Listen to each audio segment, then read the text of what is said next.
Hey, joining me now is Lisa Miller. Lisa is an expert on consumer psychology. She's been studying consumer psychology throughout the pandemic and just released some research on how diners are feeling about what's happening with COVID and the pandemic. And certainly here we've tracked that with, of course, the vaccine mandate in King County and how sales are going.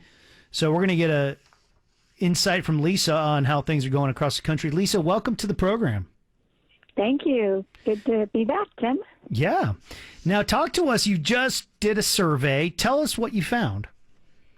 Well, what's really interesting is, as you just mentioned, I've been tracking COVID, and now I have to say March of 2 years ago. I used to say March of last year. It's hard to believe now it's 2 years, right? But it's crazy. But the data that we're seeing is there's kind of a mixed feelings going on here. On the positive side, yes, people are anxious about Omicron, but it's actually statistically lower than during Delta. And the reason that matters is the next few weeks definitely are going to be rough for sure. But what it says is the resiliency of this wave, once things settle down, is going to bounce back more quickly. And that's good news for businesses. Even though they might not feel it today, it's a couple more weeks and the consumer's ready to get back out there. That's good. So, I mean, let's analyze that a little bit. What is that? What are you thinking? What's that showing for you? Well, what it's showing is that it's so hard. What my data enables us to do is we can look back in time. And if I look back to where we were for Delta, if I look back to where we were, a year ago, we are making steady progress. And there's this group of consumers that I call them first out the door, or they're kind of out there but taking it slow. And that group continues to grow. And so that's, again, good for the economy. On the opposite side, there's still about 30% of Americans, which is not a small number, that are still kind of anxious and very anxious. And those are the consumers that, are still pulling back on their behavior. And I'm sure all of your listeners out there, they can identify with, either side. You either are kind of a more anxious person and people that are just out there doing back to normal and vice versa. But that's really why we're seeing these really ebbs and flow, not only for businesses, but we've been seeing it, this roller coaster ride, the last 2 years. And this survey you did is, assume this is all 50 states or what? Yes, it's definitely all 50 states. But what's interesting, and I know being in the West, what we saw in December was the West really, the West and the Northeast, the anxiousness in December, which was right leading up to Christmas, really did shoot up. But what happened is in January, it kind of went back down. So, but December was definitely high anxiety in the West. And why do you think that is? Midwest and South. Why do you think that is? Well, yeah, the data, it's, again, I measure consumer sentiment and kind of get into that psychology.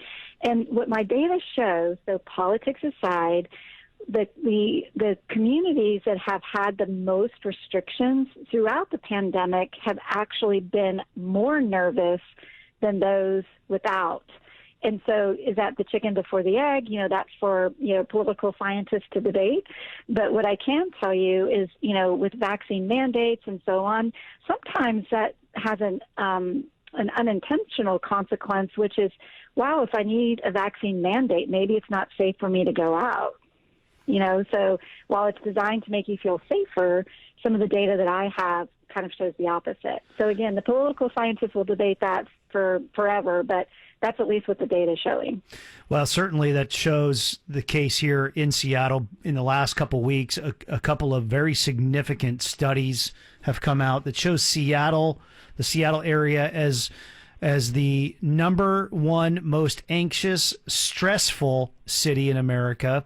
It also shows us as the most medicated city in America. Wow. And the number one most mental health issues in America. Wow. Well, unfortunately, I think it's, again, an unintended consequences. And it's, my whole study, it's called The Journey Back to Joy. And what I've been measuring is to get back to our normal lives, we have to get beyond fear to get back to enjoying our lives again.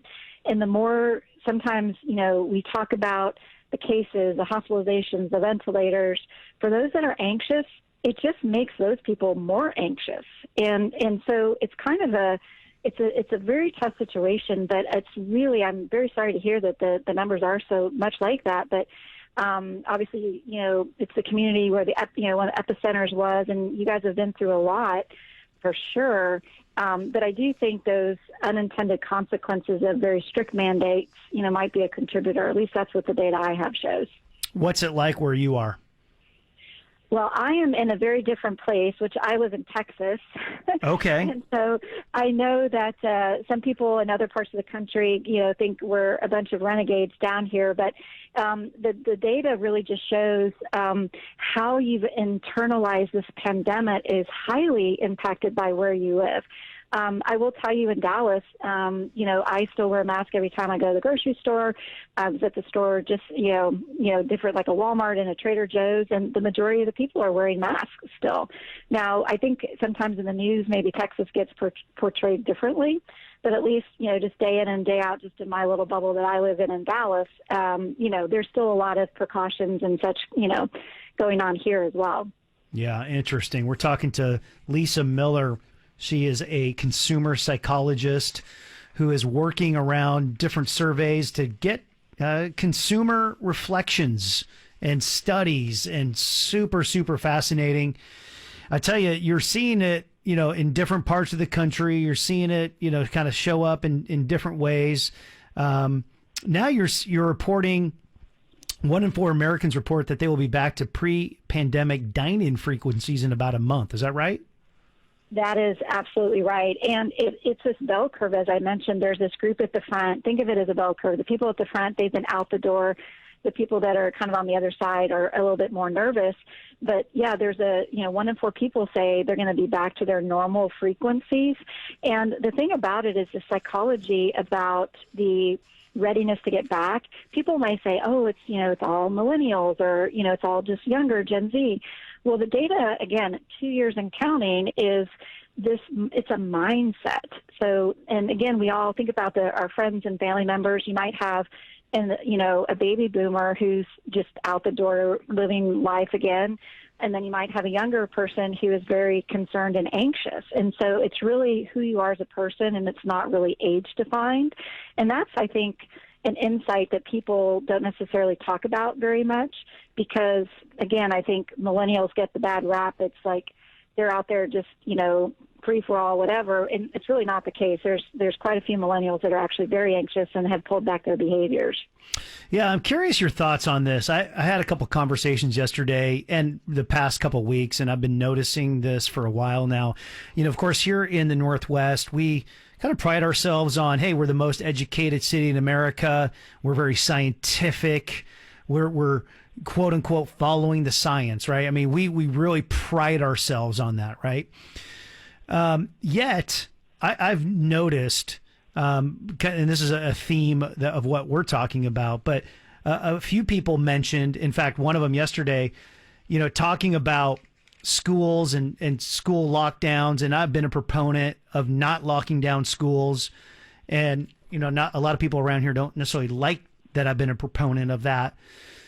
And I had someone who said to me yesterday, they said, come on, you got to, you just need to be more sensitive and careful because, we're scared out here. We're trying to protect, our nieces, daughters, so on and so forth.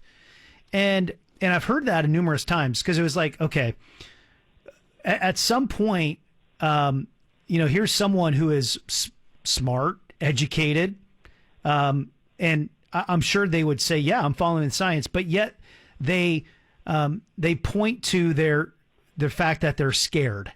And I've heard this numerous times. And my response was, scared does not equal scientific. In fact, it's probably the opposite of it, right? Because when you're fearful or scared, you're now, that's emotion. And that's going to lead to irrational decisions, not logical scientific decisions. And I've been noticing that more and more here in Seattle with people who say they're scientific and say they're educated, yet they're making decisions based on the fact that they're scared, and they're actually not scientific decisions at all.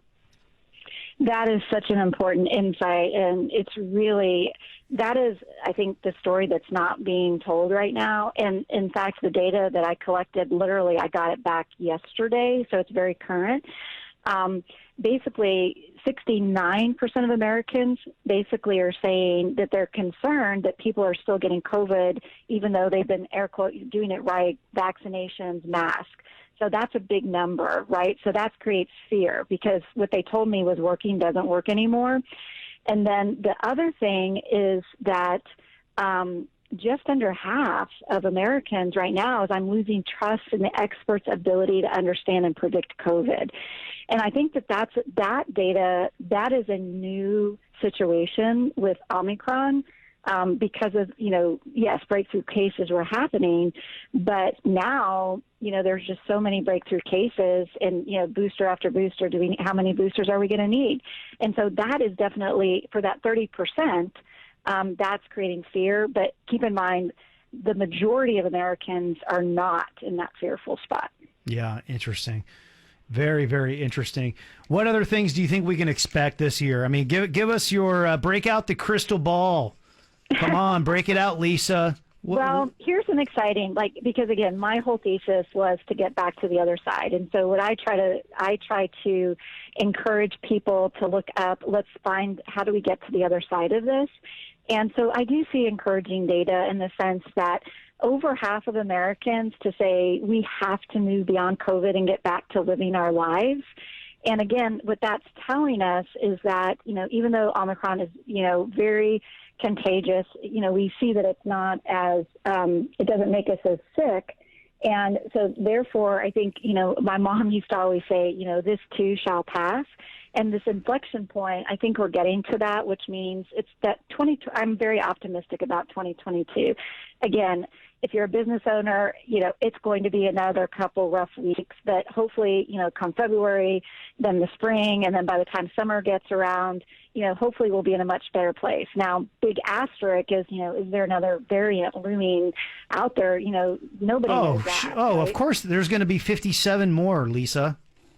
Well, that's a fair point. So the thing is, we should expect that there's more variants to come. But what I see in the data is with each surge, the peaks of the surge from my consumer data get lower and lower, which means, I'll just say it, people are getting less fearful every time there is a surge. And again, that's a positive. That is a positive. That's a positive. Well, Lisa, you should come out here to Seattle and experience what us Seattleites, experience day in and day out. And you'll want to not move here.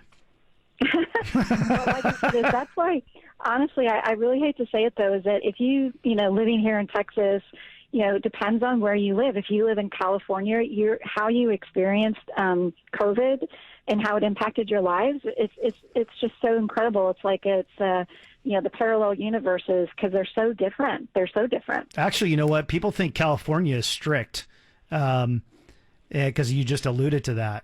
Actually, California, us here in Seattle make California look like Florida.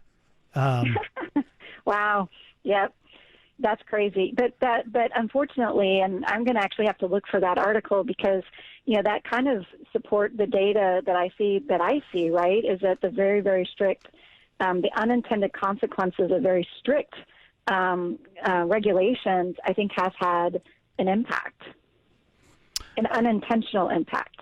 Oh, yeah, without a doubt. We just talked, before we had you on, we had a Snohomish County Council member on, and we were talking about how we liked, our governor likes to, pride himself on how many lives we've saved because of how strict we've been. Yet an article came out in the Seattle Times yesterday that says the deaths of despair in the state of Washington exceeded COVID deaths. So deaths of suicide, drug overdose.